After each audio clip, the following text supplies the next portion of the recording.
What a glorious morning. Can't complain though, because we've had some awesome weather and the garden needs it. Right, it's been a very eventful few weeks, both in the aviary and in my work life. But I'll talk about the work life in a bit, because I have more pressing issues in there. Come on.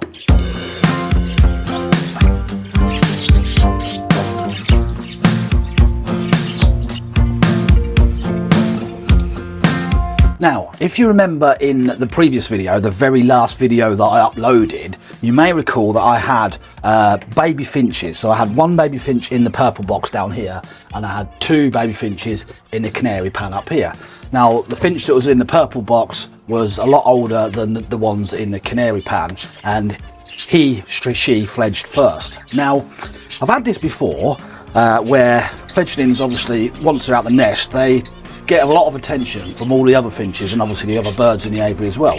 But this time it was a bit more like nasty and relentless. Now, it just couldn't settle at all. It was just being attacked by mainly the male zebra finches, like pecking at its head, to the point where it just ended up on the floor, which they left them alone on the floor.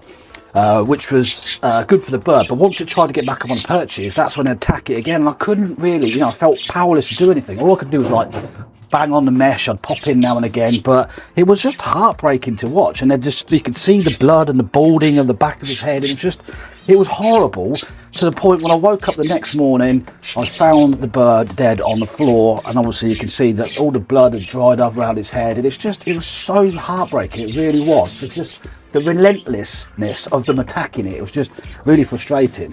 And then these two fledged, but they fledged whilst I was at work last week, and when I got home from work, I already found one dead on the floor, which was just, I don't know what happened. I don't see much physical signs of damage to it, but I should imagine it got attacked again.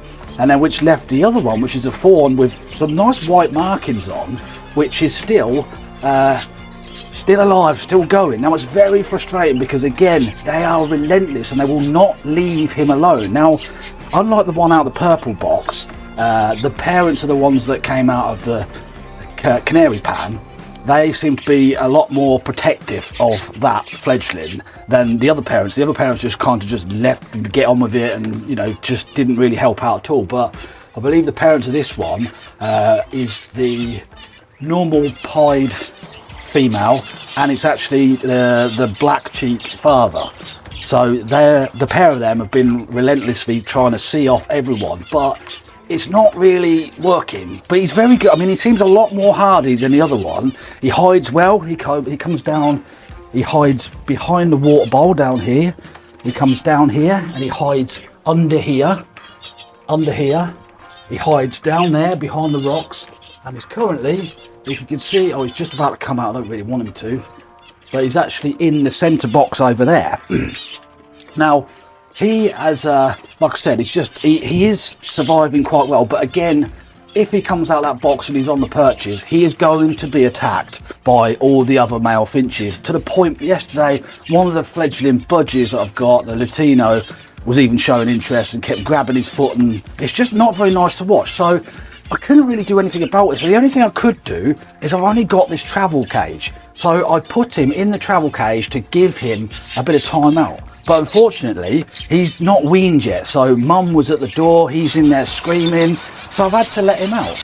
And each day he keeps surprising me. I come out in the morning and he's still going strong. But like I said, it is so frustrating. He has actually, got bald head.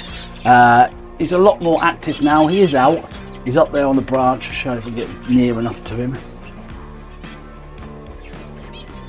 Oh, so you can see he's got some wicked nice markings on him. So fingers crossed he is going to survive. I really hope so.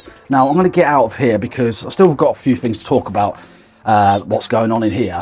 But I want to come out so he can hopefully go and hide again. But yeah, credit to the little guy. He's actually doing really, really well.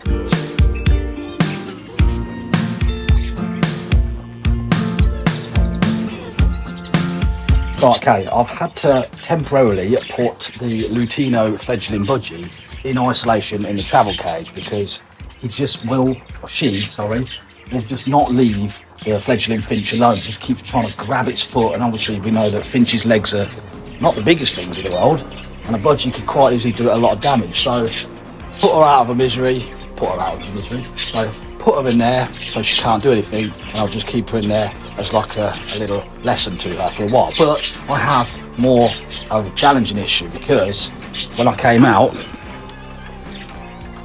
I've somehow managed to shut the one of the Bengalese finches inside the double door system.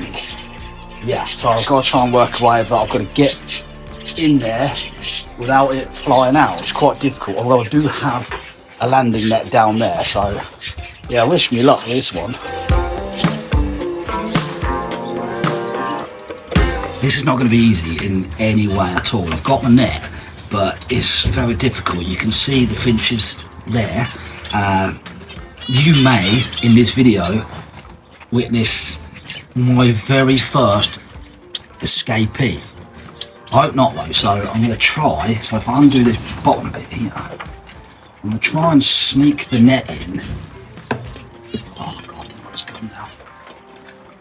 Ideally I want it low down, but I don't know how this happened. It's never happened before.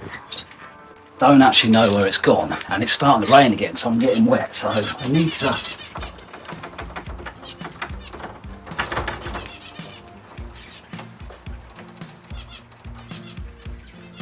Oh dear.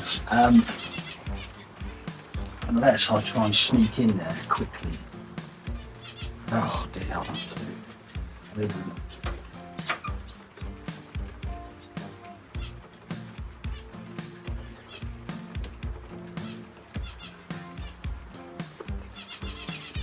I can see it.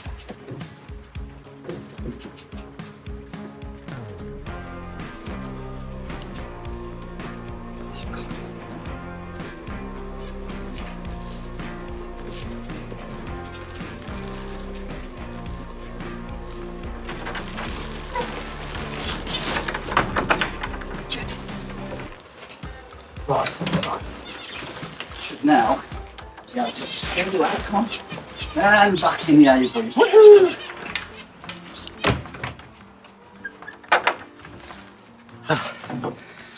Didn't actually think that was going to work, so yeah, I still have never lost a bird. Winning.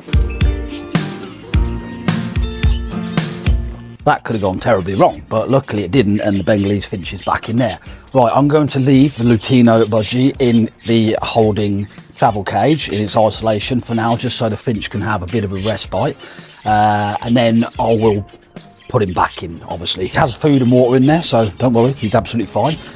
Only one other thing to report in the aviary, and that is again from the last video. If you remember my green budgie, she had 3 eggs in the box up there, and all 3 eggs have now hatched, which you can see here, and obviously you can see there's someone living in there rent-free. Like I said, the fledgling finch likes to hide a lot. They're doing really well, so that's everything I think I need to talk about in the aviary. Oh no, there is one other thing. Now, if you remember the 3 boxes at that end, I thought there was going to be a story about the end box, because when everyone was building their nests, there was a nest being built in that end box, and it was a very nice nest, very formed, very perfect nest.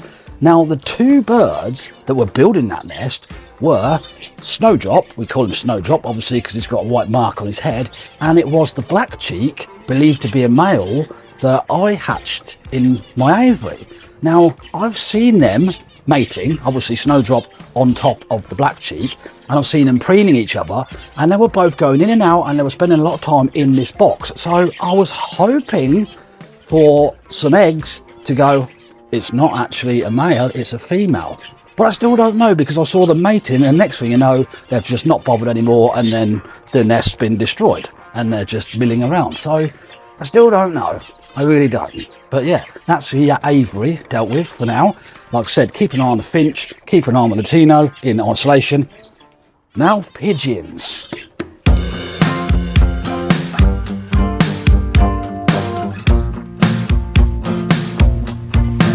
It's just starting to rain again, so I'll keep this quick. Well, there's not much to say really. Up there in a bush, 2 very, well, let's be honest, ugly pigeons. I did stick my phone on a selfie stick through the other day, last week, I think, yeah, beginning of last week, which they didn't really like. They got a little bit narky, so I kind of retreated quick, and then the phone just fell on the floor. And then I've got a couple of shots here where they're a little bit, obviously, older than they were last week, and it's really starting to rain. Little fun fact for you, though. Did you know that pigeons can go from egg to bigger than their parents in less than 30 days? Little fact for you. I'm getting out the rain.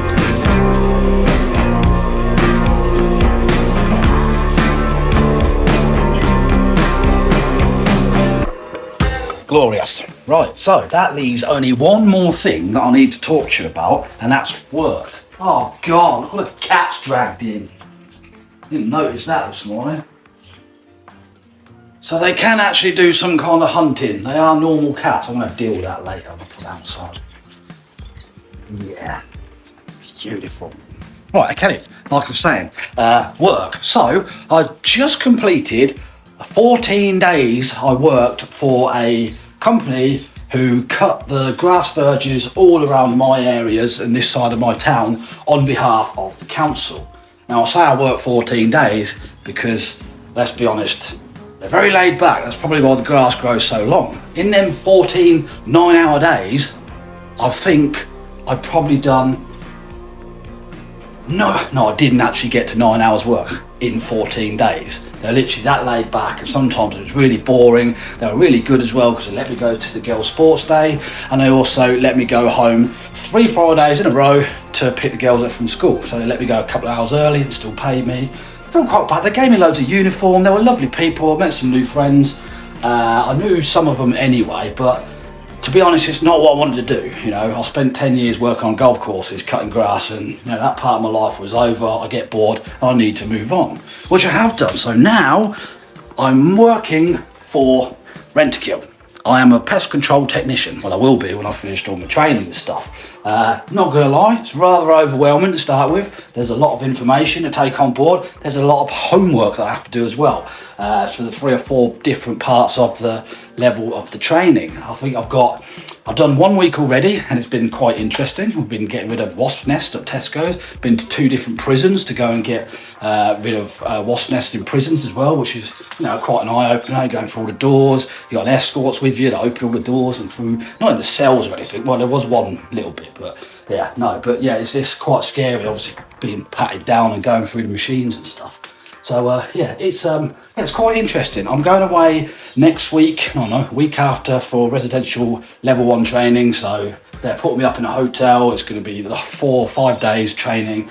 Like I said, got my van, and it's all good, you know, out in the field, really good. But the whole paperwork side of it, when I say paperwork, it's all online. I've been given like a phone and a tablet, and I just get like homework and modules and assignments to do. So yeah, it's all good. I'm going to really enjoy it. What my goal is, though, and what I really want to do, is get onto the falconry side of the pest control, because that's something that I've always wanted to do. I've always wanted to be into falconry. I almost was a long time ago, 18 years ago, but didn't quite work out well because of children, because it's quite a commitment and quite intense, like keeping a falcon. But you never know. But that is the goal. I want to try and, you know, get into the falconry side of pest control. But it is, you know, they do say everyone's been absolutely amazing, really, really nice. They're really welcoming. Everyone's out to support you, help. I've worked with 3 or 4 different people now out on the road, so I won't go out on my own for the first 6 weeks until I've passed my initial training. Then I'll go out on my own in my own area. So yeah, that's the goal. But yeah, I've been out with people, really nice company.